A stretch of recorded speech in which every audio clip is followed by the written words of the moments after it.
when you pick like that. Ha. I like it when you feel your sack. Ha. I like it when you don't talk time. Make money for me. South Carolina fifth graders told to sing while picking cotton in a field. I'm livid right now. In the middle of Black History Month. I'm African American and my ancestors pick cotton. Why would I want my son to pick cotton and think it's fun? This cell phone video shot by a teacher was sent to parents and brought this mom to tears. I think it's making a mockery. A mockery of what? A mockery of slavery, a mockery of what our people went through. Jessica Blanchard's 10-year-old son Jamari says he didn't understand what he was singing. I like it when you feel your sack. Nor did teachers explain how cotton fields were harvested by African American slaves. Did they talk about how slaves used to pick cotton? No. A permission slip sent to parents does mention picking cotton as part of a history lesson, not on slavery, but the Great Depression. For 15 years, Rock Hill fifth graders have been coming to the Carroll School, which was built in 1929 by and for African Americans. It now serves as a teaching center for African American history during the Great Depression and is run by Rock Hill Schools.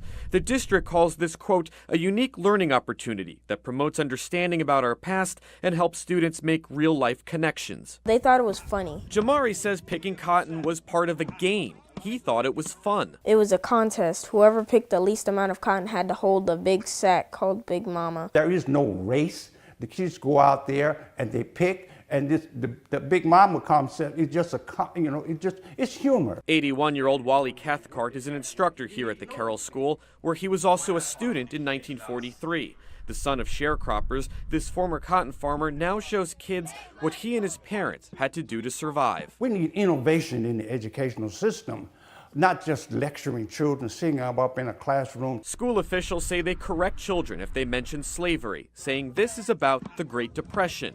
Cathcart calls the lesson living history. What do you say to people who find this offensive and say that this trivializes slavery? I certainly love to answer that question because I deal with this issue all the time.